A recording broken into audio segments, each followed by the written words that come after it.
Hello students, इस video में हम लोग आर एस अग्रवाल बुक की एक्सरसाइज 17B के क्वेश्चन नंबर 32 से कंटिन्यू करते हैं। देखो, इस क्वेश्चन में दिया हुआ है, in a corner of rectangular field with dimension 35 metre into 22 metre, a well with 14 metre inside diameter is dug 8 metre deep. देखो, क्वेश्चन दिया हुआ है, एक रेक्टेंगुलर फील्ड है जिसका डायमेंशन दिया हुआ है 35 मीटर इंटू 22 मीटर, लेंथ 35 और ब्रेथ 22 मीटर दे रखा है।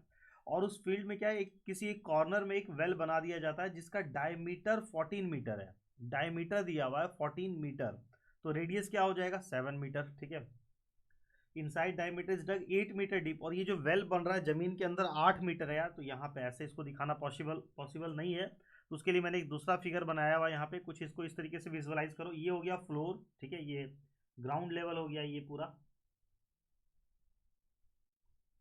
ये हो गया ग्राउंड लेवल, और वहां से ये वेल बना है, ये 8 मीटर डीप बना है। ठीक है, ये हो गया हमारा ग्राउंड लेवल। ठीक है, और इसमें से जो भी ये अर्थ डग आउट होगा उसको क्या किया जाता है ना, इसी वेल के चारों तरफ इस फील्ड में फैला दिया गया। फील्ड का लेंथ दिया हुआ है 35 मीटर, और विड्थ दिया हुआ है 22 मीटर। ठीक है ना, तो यहाँ से जो भी यार इस मिट्टी निकली जमीन से, उसको इसी के वेल के चारों तरफ फैला दिया गया। तो जो चारों तरफ फैलाएंगे तो ऑब्वियसली इस वेल के ऊपर तो मिट्टी आएगी नहीं। यहाँ पे भी एक इस तरीके का ये एम्प्टी सिलेंडर बन जाएगा यहाँ पे। ठीक है, तो इसमें से जितनी भी मिट्टी निकलेगी यार, उसको जब हम चारों तरफ फैला देंगे इस फील्ड में, तो इस फील्ड का ये हाइट कितना उठेगा, हमें ये हाइट कैलकुलेट करके बताना है। ठीक है, find the rise in level of the field. तो ये इसका ऊपर से क्रॉस सेक्शन हो गया ये, और साइड व्यू अगर साइड से हम देखेंगे तो कुछ इस टाइप का दिखेगा, तो हमें ये बताना है। तो ये तो देखो हम लोग, क्या होगा, जो ये प्लेटफॉर्म बन रहा है एक तरीके से, वो कैसे बन रहा है, जितनी मिट्टी यार अर्थ के नीचे से निकल रही है उसी मिट्टी से ये प्लेटफॉर्म बन रहा है। तो volume of platform is equal to volume of earth dug out. Volume of platform is equal to volume of earth dug out. और ये जो प्लेटफॉर्म बन रहा है इसका बेस क्या है, मतलब इसी तरीके से इस पर चारों तरफ मिट्टी पड़ेगी तो ये कुछ इस तरीके से इसमें हाइट रेज हो जाएगा। ठीक है ना, तो अब हमें ये हाइट कैलकुलेट करके बतानी है। तो भाई कैसे बतलाएंगे, देखो वॉल्यूम सिंपल, पहले लॉजिक ये लग गया, volume of platform is equal to volume of earth dug out. तो जो अर्थ डग आउट है वो तो एक सिलेंडर के शेप में है, जो अर्थ डग आउट है वो एक सिलेंडर के शेप में है। और जो प्लेटफॉर्म है उसका यार कोई शेप नहीं बोल सकते, वो पूरा प्रॉपर क्यूबॉइड भी नहीं है, क्योंकि उसके बीच में तो एक होल हो गया ना, ये बीच में एक होल हो गया। तो इस प्लेटफॉर्म का वॉल्यूम कैसे निकालेंगे, तो देखो ये एक तरीके का प्रिज्म बन रहा है। ये जो प्लेटफॉर्म है उसका बेस और टॉप का एरिया बराबर होगा। तो जब भी इस तरीके का सिचुएशन आता है तो हम लोग क्या करते हैं, उस किसी भी चीज़ के वॉल्यूम के लिए क्या फॉर्मूला लगाते हैं, जब उस चीज़ का शेप फिक्स नहीं होता है, बस टॉप का एरिया और बॉटम का एरिया अगर सेम हो और वो स्ट्रेट हो, तो उस चीज़ के वॉल्यूम का फॉर्मूला होता है area of base into height. ठीक है, area of base into height वाला फॉर्मूला लग जाएगा। ठीक है, और volume of earth dug out ये तो हो गया पाई आर स्क्वायर एच। अब एरिया ऑफ बेस ये हमें पता है, ये जो प्लेटफॉर्म बन रहा है इस प्लेटफॉर्म का एरिया ऑफ बेस हमें पता है कैसे। यहाँ देखो फिर से एक बार फिगर बना लेते हैं। ये था 35 मीटर, ये था 22 मीटर, और यहाँ पे एक वेल बन गया। तो इसको छोड़ के ये जो पूरा एरिया है ये इस प्लेटफॉर्म का बेस एरिया हो गया ना। तो एरिया ऑफ बेस कैसे निकलेगा इस प्लेटफॉर्म का, तो पूरे रेक्टेंगल के एरिया में से सर्कल का एरिया माइनस कर दो। तो पहले हम लोग अलग से कैलकुलेट कर लेते हैं एरिया ऑफ बेस, या फिर तुम यहीं पे कैलकुलेट कर लो। एरिया ऑफ बेस कैसे मिलेगा, area of rectangle length into breadth minus area of circle pi R square. इससे हमें मिल गया area of base of platform into height is equal to pi का वैल्यू 22/7, रेडियस 7 × 7, और हाइट 8 मीटर। ठीक है, ये जो वेल बन रहा है वेल का हाइट दिया हुआ है हमें 8 मीटर डी। ठीक है, और लेंथ और ब्रेथ दिया हुआ है 35 × 22 माइनस पाई हो गया 22/7, और रेडियस स्क्वायर, रेडियस कितना है 7, तो 7 × 7 और इंटू हाइट, यही हमें कैलकुलेट करना है। ये 7 यहाँ पे कैंसिल हो गया, और 22 × 7, ये नंबर मेरे को याद है 154 होता है इंटू 8। ठीक है, ये 7 यहाँ भी कैंसिल। 35 × 22 करेंगे तो 35 को पहले 2 से मल्टीप्लाई कर ली 70, और 70 × 11 770, minus 22 × 7 154, into H is equal to 154 into 8, इसको मल्टीप्लाई मत करो, एज इट इज रहने दो 154 इंटू 8, क्योंकि ये वाला नंबर अभी नीचे आके डिवाइड होगा। तो h is equal to 154 into 8 divided by, minus कर लो, यहाँ पे क्या आ रहा है 1770 में से 154 को माइनस करो, 10 में से 4 गया 6, यहाँ पे हो गया 6, 6 में से 5 गया 1, और 7 में से 1 गया 6, 6 कुछ मिस्टेक हुआ है क्या, 770 670 616, ठीक है 616, और 8 से डिवाइड करेंगे, 8 7 जा 56, रिमाइंडर बच गया 556, अगेन 8 7 जा 56, और 77 से कट गया 2 बार में, तो height is equal to 2 metre. तो ये जो प्लेटफॉर्म बनेगा यार, इस प्लेटफॉर्म का जो हाइट होगा वो हो जाएगा 2 मीटर, ठीक है। बस यहाँ पे समझने वाली बात ये थी कि जो वॉल्यूम ऑफ प्लेटफॉर्म होगा वो area of base into height, और एरिया ऑफ बेस हमें कैसे मिलेगा, रेक्टेंगल का एरिया माइनस सर्कल का एरिया, ठीक है। इसी के साथ क्वेश्चन नंबर 32 हो गया हमारा कंप्लीट। देखो क्वेश्चन नंबर 33, इसमें क्या दिया हुआ है, ये काफ़ी इंटरेस्टिंग क्वेश्चन है यार, काफ़ी अच्छा क्वेश्चन है ये वाला भी। इसमें दिया हुआ है copper wire of diameter wire, ठीक है ना, कॉपर की तार है ऑफ डायमीटर 6 मिलीमीटर, तो हमने लिख लिया radius 3 millimetre,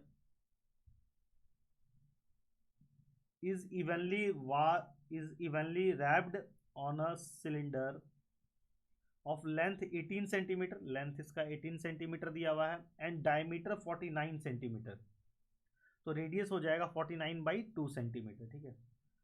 find the length and the volume of the wire. देखो क्वेश्चन क्या दिया हुआ है कि एक सिलेंडर है, ठीक है, और उस सिलेंडर के चारों तरफ हमें एक वायर लपेट देनी है, ठीक है।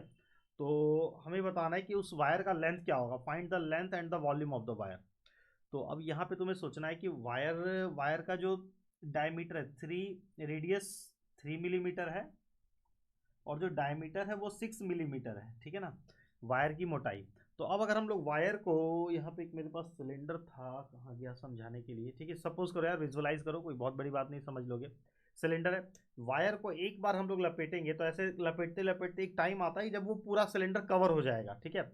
तो एक बार जो हमने उसको ऐसे टर्न दिया, तो एक बार में भी उस सिलेंडर का थोड़ा सा एरिया कवर हुआ, फिर 2 बार में थोड़ा सा एरिया कवर हुआ, 3 बार में थोड़ा सा एरिया कवर हुआ, तो एक बार में कितना एरिया कवर होगा, जब इस वायर को उठा के हम इस पे लपेटना चालू करेंगे, जैसे ये वायर एक टर्न आया, इस तरीके से घूम के आएगी वायर, फिर ये दूसरा टर्न होगा, फिर इस तरीके से तीसरा टर्न, ये चौथा टर्न, तो टोटल कितने बार वायर को हम घुमाएंगे तो ये पूरा सिलेंडर कवर हो जाएगा। तो अब देखो सिलेंडर का हाइट दे रखा है 18 सेंटीमीटर, तो इसको भी मिलीमीटर में कर लो, 180 मिलीमीटर, ठीक है, क्यों किया ये बता देते हैं।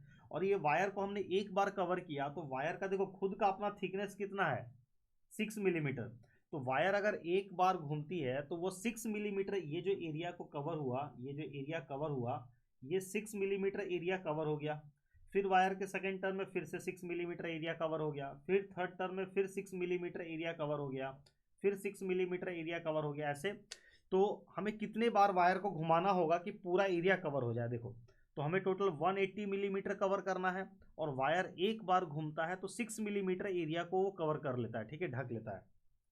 तो सबसे पहले तो हमें ये निकालना होगा कि नंबर ऑफ टर्न्स वायर को हमें कितनी बार घुमाना होगा, तो इज इक्वल टू 180/6, 180 ये टोटल हाइट हो गया, और एक बार वायर घूमता है तो 6 मिलीमीटर कवर कर लेता है, तो 180/6 यानी 30, यानी टोटल नंबर ऑफ टर्न्स कितना हो जाएगा, 30 टर्न्स, हमें वायर को 30 बार घुमाना होगा, ठीक है। अब वायर को अगर एक बार घुमाते हैं तो एक बार वायर में कुछ लेंथ होगा, तो उसी तरीके से 30 बार घुमा रहे हैं तो उस लेंथ को 30 से मल्टीप्लाई कर देंगे, तो एक बार हमने घुमाया तो उसका लेंथ कैसे कैलकुलेट होगा, जो इस सर्कल का सरकमफेरेंस होगा, ठीक है। तो लेंथ ऑफ 1 टर्न, एक टर्न का लेंथ क्या होता है, तो वो किससे निकलेगा, 2πr से निकलेगा, तो 2 इंटू 22/7 इंटू रेडियस, रेडियस है 49/2, ठीक है ना, 7 से कट गया 7 बार में, 2 से कट गया 2, 22 इंटू 7, ये आ गया 154 सेंटीमीटर, ठीक है ना। ये मिलीमीटर मिलीमीटर कट के खत्म हो गया, इससे सिर्फ हमें नंबर ऑफ टर्न्स पता चला। अब एक टर्न में कितना होगा, तो 154 सेंटीमीटर होगा, ठीक है ना। वायर एक टर्न लेगा तो उसमें 154 सेंटीमीटर वायर का लेंथ हो जाएगा, तो टोटल नंबर ऑफ टर्न्स कितना हो रहा है, 30 टर्न्स, तो length of wire required for 30 turns, तो 154 इंटू 30, तो 154 तीन चौके 12 का 2, 1 3 5 15 और 1 16 का 6, 1 3 1 3 4, 4620 सेंटीमीटर। तो इतनी लंबी तार चाहिए होगी हमें, ठीक है, ताकि इतनी लंबी वायर रहेगी तो हम पूरे सिलेंडर को कवर कर देंगे, ठीक है। तो ये हो गया, लेंथ ऑफ वायर निकल गया, एक पार्ट हो गया। And the volume of wire, volume of wire भी निकालना है। तो वॉल्यूम ऑफ वायर कैसे निकलता है? वायर भी अपने आप में एक तरीके का सिलेंडर है, और वॉल्यूम ऑफ वायर, तो volume of wire is equal to pi R square H, तो पाई 22/7। रेडियस वायर का कितना दिया हुआ है? 3 मिलीमीटर, और हाइट जो निकला है वो काफ़ी बड़ा है, 4620। तो हम लोग सब कुछ सेंटीमीटर में ही रखते हैं, तो जो रेडियस 3 मिलीमीटर था उसको हम लोग सेंटीमीटर में कन्वर्ट कर देते हैं। तो ये हो जाएगा 3/10 इंटू 3/10। ये सब का स्पेशल ध्यान रखना है यार तुम्हें कन्वर्ट करते वक्त, ठीक है ना। तो ये सेंटीमीटर में आ गया, और हाइट तो ऑलरेडी वायर का जो लेंथ है वही इसका हाइट हो गया, और वो कितना निकला? 4620, 4620, तो इंटू 4620 हो जाएगा। अब इसको सॉल्व करो, कुछ कटता हुआ यार, 42 ये कट जाएगा, ये नंबर 7 से कट गया, 7 6 जा 42, रिमाइंडर बचा 4, फिर 42 फिर से बन गया 42, 6 बार में 660, और ये जीरो कैंसिल हो गया। यानी 22 इंटू 3 3 जा 9 इंटू 66 बाई नीचे सिर्फ एक 10 बचा हुआ है, तो ये आ गया वॉल्यूम ऑफ वायर। तो देखो 22 इंटू 66, इसको मल्टीप्लाई कर लेते हैं यार, 66 को 22 से, तो 66 इंटू 2 132, और 132 2 3 4 5 3 1 4 1 1452 इंटू 9/10 मल्टीप्लाई करना पड़ेगा, कोई ऑप्शन नहीं है हमारे पास, इंटू 9 कर लो, तो 9 दूनी 18 का 8, 1 9 5 45 46 का 6 4 9 चौके 36 का 40 का 0, और 4 9 9 13 13068 डिवाइडेड बाई 10 सेंटीमीटर क्यूब, ये आ गया वॉल्यूम ऑफ वायर। इसके बाद भी यार क्वेश्चन कंप्लीट नहीं हुआ है, देखो पूछ रहा है if the density of copper is 8.8 ग्राम पर क्यूबिक सेंटीमीटर, मतलब ये जो कॉपर है उसकी डेंसिटी दे रखी है 8.8 ग्राम पर सेंटीमीटर क्यूब, मतलब 1 सेंटीमीटर क्यूब रहेगा तो उसका वजन 8.8 ग्राम हो जाएगा। तो find the weight of the wire, तो वेट तो गलत लिखा हुआ है यार, मास होना चाहिए यहाँ पे, फिजिक्स के हिसाब से वेट का अलग मतलब होता है, मास अलग होता है, तो हमें केजी में निकालेंगे, मास लिखा हुआ होना चाहिए था, लेकिन बोलचाल की भाषा में हम लोग वेट यूज करते हैं इसीलिए वेट लिखा हुआ है, नो प्रॉब्लम। तो वेट ऑफ वायर हम भी वेट लिख देते हैं, वेट इज इक्वल टू क्या हो जाएगा, मतलब मास, तो क्या हो जाएगा वॉल्यूम इनटू डेंसिटी। कमेंट करके बताना यार कितने लोगों को ये वाला फॉर्मूला पता नहीं था और कितने लोगों को पता है। Weight is equal to volume into density, तो वॉल्यूम आया है 13068/10 और डेंसिटी 8.8 दे रखा है, तो अब हम यहाँ भी नहीं बच सकते, हमें यहाँ पे भी मल्टीप्लाई करके ही देखना पड़ेगा। तो 13068 को 88 से मल्टीप्लाई करना पड़ेगा, यहाँ से डेसिमल हटा लेते हैं, नीचे एक जीरो लगा लिया, बाद में दोनों जीरो को एडजस्ट कर देंगे, ठीक है।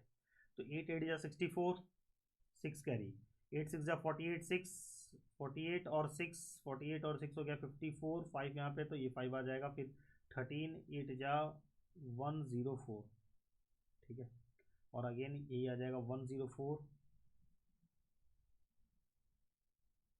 544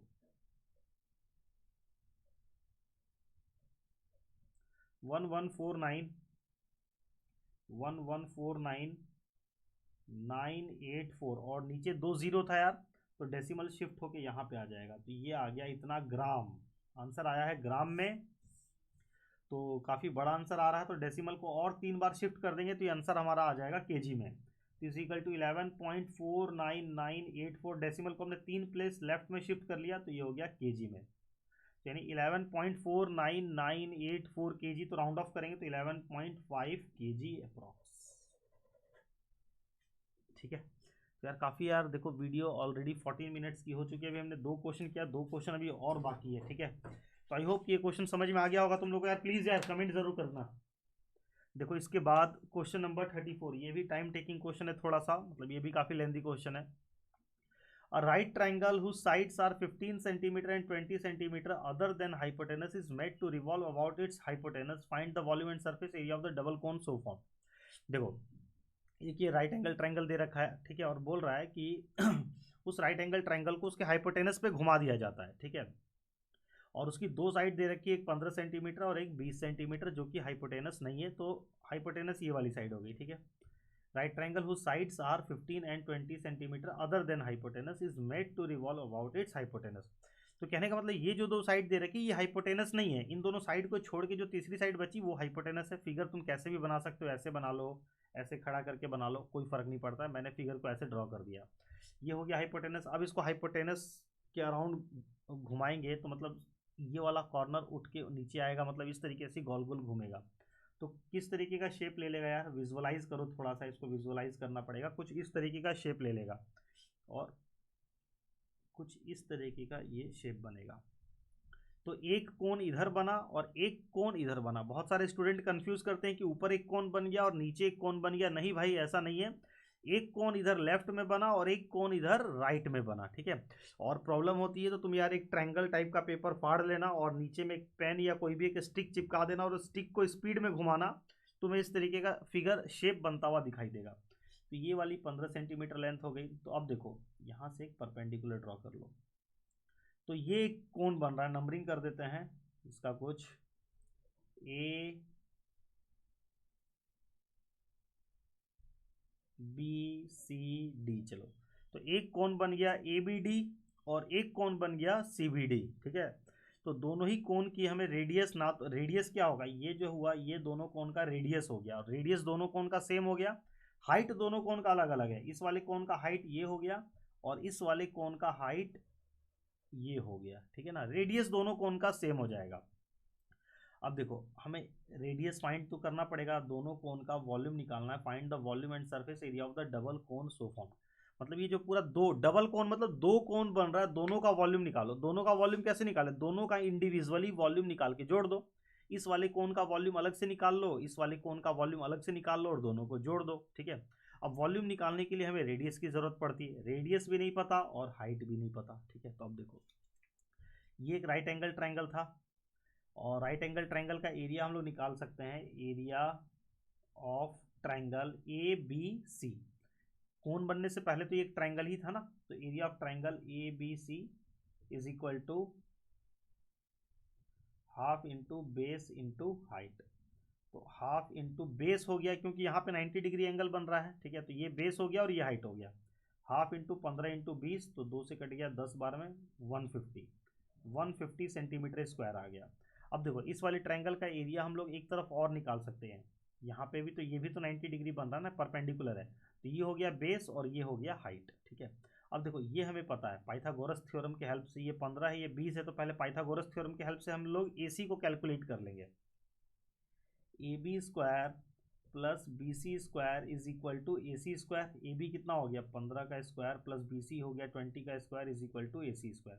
15 का स्क्वायर 225, 20 का square 400 is equal to A C का स्क्वायर, ये हो गया 625 is equal to A C का स्क्वायर। स्क्वायर हटेगा, इसके ऊपर रूट लग जाएगा, तो ए सी का वैल्यू आ जाएगा 25, सॉरी हाँ ठीक है 25 सेंटीमीटर। तो AC हमें पता चल गया 25, ये यहाँ से लेके यहाँ तक पूरा 25 है। अब देखो फिर से हम लोग निकालेंगे area of triangle A B C. अब हम लोग एरिया ऑफ ट्रायंगल कैसे निकालेंगे, half into base into height फिर से लगाएंगे, half into base into height. और इस बार हम लोग इसको एज अ बेस ट्रीट करेंगे और इसको एज अ हाइट ट्रीट करेंगे। तो हाफ इंटू बेस AC हमें पता है यार 25, और हाइट जो है वो हमें नहीं पता, कुछ इसको नाम दे दो, पॉइंट ABCDE, पॉइंट E नाम दे दिया हमने इसको, ठीक है BE। तो ये आ गया area of triangle is equal to this, और एरिया ऑफ ट्रायंगल हमें पहले से ही पता है 150, तो इसके प्लेस पे लिख दो 150। क्रॉस मल्टीप्लाई करो तो 150 इंटू 2 ऊपर चला गया और ये 25 नीचे आ गया इज इक्वल टू BE। 25 से कट गया 6 बार में, 6 2 12, तो BE का वैल्यू आ गया 12 सेंटीमीटर। यानी जो BE का वैल्यू हमें मिला 12 सेंटीमीटर, इसको मैं एरो बना के यहाँ इस तरीके से लिख देता हूँ, ये आ गया 12 सेंटीमीटर। और ये क्या है रेडियस, तो BE निकल गया 12 सेंटीमीटर और BE क्या है, दोनों कोण का रेडियस है। BE is radius of, BE is common radius of both the कोण, ठीक है। तो अब देखो, अब हमें हाइट की भी ज़रूरत पड़ेगी। तो अब देखो ये भी एक छोटा सा राइट एंगल ट्राइंगल बन रहा है। अब उसमें हमें ये हाइपोटेनस पता है और ये वाली साइड पता है, तो हम लोग पाइथागोरस थ्योरम यूज़ करके इसको कैलकुलेट कर लेंगे। और इस वाले ट्राइंगल में ये वाली साइड 20 है और ये 12 है, तो हम लोग इसको कैलकुलेट कर लेंगे। लेकिन हमें इसकी ज़रूरत ही नहीं है, हमें इसकी ज़रूरत ही नहीं पड़ेगी। देखो कैसे ज़रूरत नहीं पड़ेगी, हमें क्या मतलब है, हमें तो वॉल्यूम से मतलब है ना। तो अब देखो डायरेक्ट अब हम लोग कैलकुलेट करते हैं वॉल्यूम ऑफ डबल कोन। तो अब अगर तुम दोनों का इंडिविजुअली हाइट कैलकुलेट करते हो, इसका मतलब फिर तुम्हारा टाइम, तुम अपना टाइम वेस्ट कर रहे हो, ज़रूरत नहीं है उस चीज़ की। देखो तब फर्स्ट टाइम में तुम्हें कैसे पता चलेगा कि ज़रूरत है कि नहीं, तो जब तुम एक बार बनाओगे तो इसीलिए बोला जाता है प्रैक्टिस करो। तो volume of double cone, volume of double cone मतलब ये जस्ट लाइक यार, कोई अगर हम लोग फर्स्ट टाइम कोई नए प्लेस पे जाते हैं तो हमें पूछ पूछ के जाना पड़ता है, तो हमारा काफ़ी टाइम वेस्ट हो जाता है। फर्स्ट टाइम में ही हमें कैसे पता चलेगा कि एग्जैक्ट हम उस रास्ते में चले जाएं। और लेकिन जब हम सेकेंड टाइम जाते हैं तो हमें रास्ता पहले से पता होता है। तो सेम यार मैथ्स में भी हम लोग अगर क्वेश्चन पढ़ रहे हैं, अगर कोई नया टाइप का क्वेश्चन आया तो फर्स्ट टाइम हम सोच सोच के बना रहे हैं, हमें टाइम ज़्यादा लग जाता है। और वही क्वेश्चन अब जब हम दोबारा बनाएंगे एग्जाम में तो उस वक्त टाइम नहीं लगना चाहिए अगर हम प्रैक्टिस कर लेते हैं तो, ठीक है।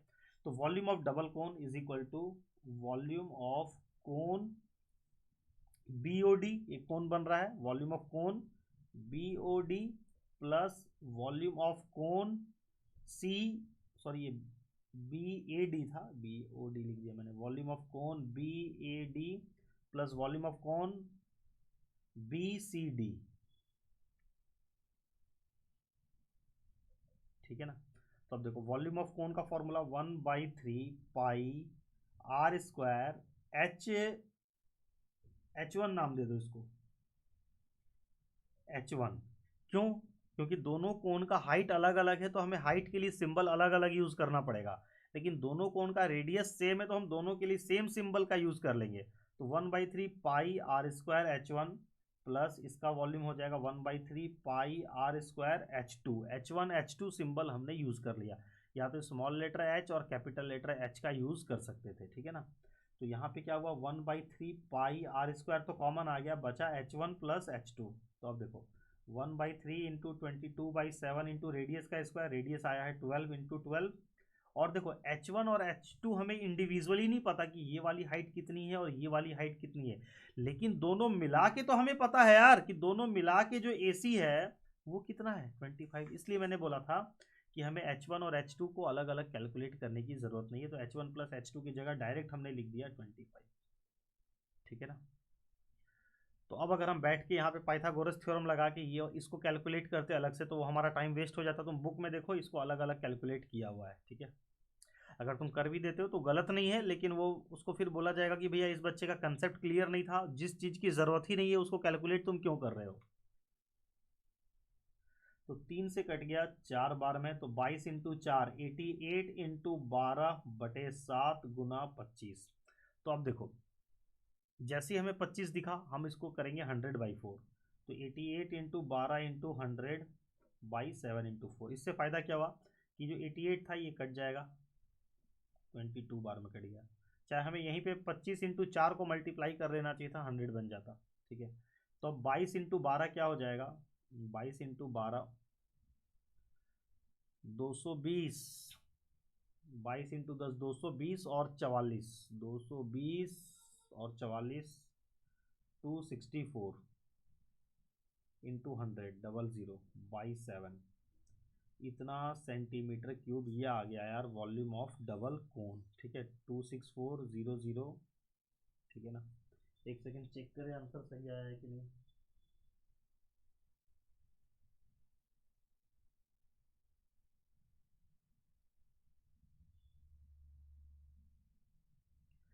तो आंसर सही है यार, डेसिमल में आ जाएगा, इसको डिवाइड कर दो, ठीक है ना, डिवाइड कर लेना, हाँ इसमें डेसिमल में चला जाएगा। या तुम देखो जब यहाँ पे 100 था तो अगर हम पाई की जगह पे 22/7 की जगह पे 3.14 यूज़ कर लेते तो भी हमारा काम चल जाता, लेकिन अब हमने नहीं किया तो यार कोई बात नहीं, अब हम डिवाइड करना पड़ेगा हमें। 264 इंटू 100 अलग कर दो बाई 7, ठीक है। लेकिन घबराने वाली कोई बात नहीं, हमें 7 से डिवीज़न का ट्रिक पता है। जिसको नहीं पता यार वो बच्चे देख लेना, हमारे चैनल पे अपलोड है 7 से डिवीज़न का ट्रिक। 7 3 जा 21, रिमाइंडर बचा 5, ठीक है ना, 54 हो गया। 7 7 जा 49, रिमाइंडर बच गया 5, और 7 से डिवाइड करते वक्त अगर रिमाइंडर 5 बच जाए तो हम लोग लिखते हैं 0.71428, ठीक है।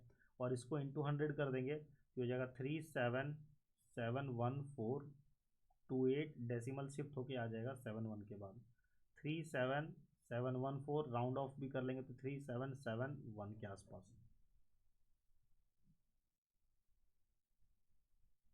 ठीक है।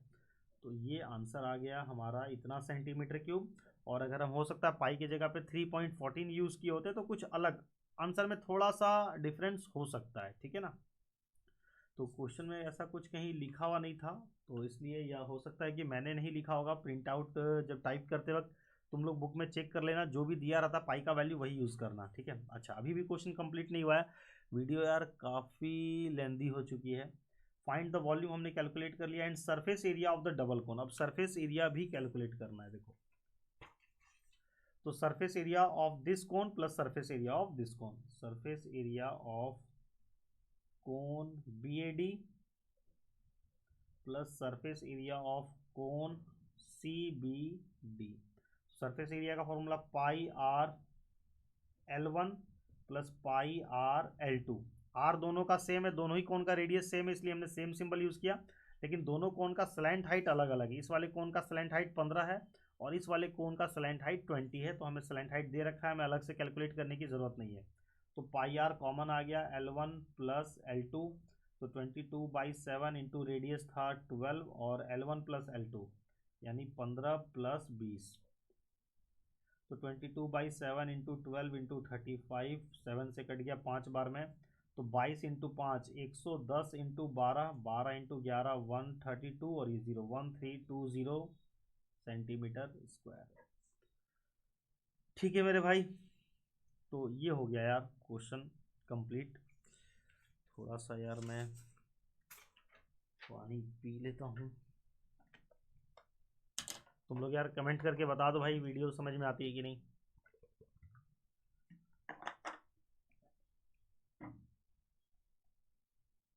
ये सिंपल क्वेश्चन है, इसमें इतना बोलना नहीं पड़ेगा मेरे को। इन अ हॉस्पिटल, ठीक है, used water is collected in a cylindrical tank.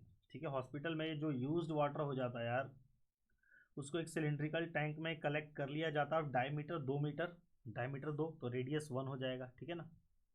And height 5 metre, इस टैंक की हाइट दे रखी है 5 metre. After recycling this water is used to irrigate a park of hospital whose length is 25 metre and breadth 20 metre. तो ये देखो एक park है हॉस्पिटल का, उसका लेंथ दे रखा है 25, ब्रेथ दे रखा है 20। मतलब इसमें जितना भी पानी कलेक्ट होता है यार, उसको रिसाइकिल करने के बाद इसको इरीगेट करने के लिए यूज़ किया जाता है पार्क में, ठीक है। If the tank is filled completely, अगर टैंक पूरा भरा हुआ है, if the tank is filled completely then what will be the height of the standing water used for irrigating the park. ठीक है, अगर इस पूरे को अगर भर दिया जाए, टैंक पूरा भर जाए और उस पूरे टैंक के पानी को अगर हम पूरे इस पार्क में फैला दें, तो जो पानी इसमें जमा हो जाएगा उस पानी का हाइट क्या होगा, हमें स्टैंडिंग वाटर का हाइट बताना है, ठीक है।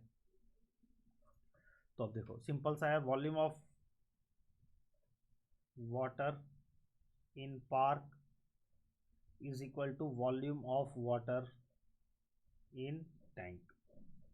तो volume of water in park length into breadth into height, तो 25 इंटू 20 इंटू हाइट हमें नहीं पता, ठीक है। Pi 22/7 R square, 1 into 1 into height 5, ठीक है। तो h is equal to 22 into 5/7, और ये 25 नीचे चला गया और ये 20 भी नीचे चला गया।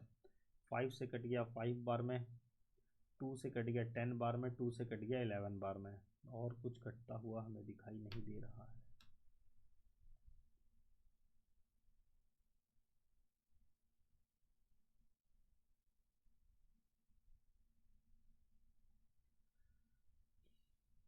तो ये आ गया 11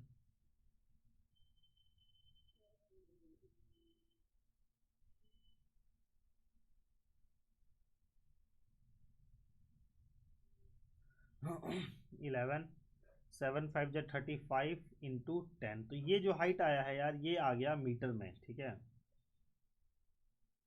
तो काफ़ी ये छोटा नंबर आ रहा है, तो इसको हम लोग इंटू कर देते हैं 100, ये चला जाएगा सेंटीमीटर में। तो height is equal to 11/35 into 10 into कर दिया हमने 100, ये चला गया सेंटीमीटर में, 0 0 कट जाएगा। और 5 से 7 बार में, 5 से 2 बार में, तो 11 2 जा 22। तो height is equal to 22/7 centimetre. तो इसको मतलब हम लोग लिख सकते हैं height is equal to 3.14 centimetre. Check करें यार एक बार आंसर सही है कि नहीं। आंसर सही नहीं है, कहीं कुछ मिस्टेक हुआ है।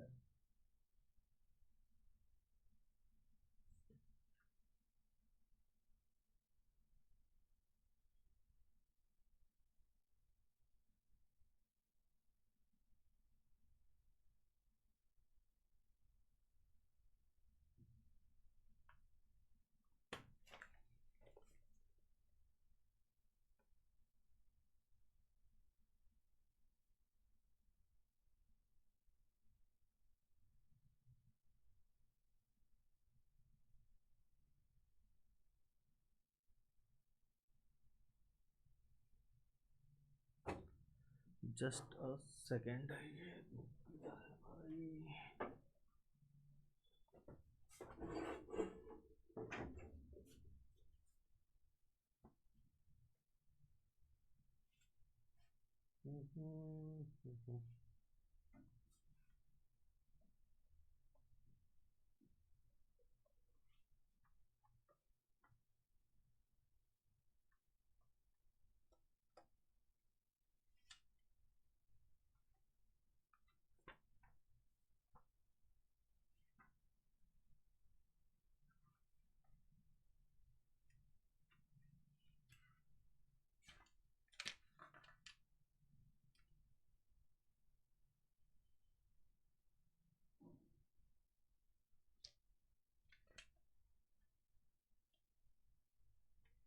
ओह, बुक में ही यार आंसर नहीं दे रखा भाई इसका, क्वेश्चन नंबर 35 का। तो मिला लेना तुम लोग भी, ठीक है। एक बार चेक कर लेना, आंसर कंफर्म कर लेना, ठीक है। मेरे हिसाब से तो यही आ रहा है 3.14 सेंटीमीटर। बाकी अगर कहीं कुछ कैलकुलेशन एक बार चेक कर लेना, ठीक है। इसी के साथ यार सारे क्वेश्चन खत्म हो जाते हैं हमारे।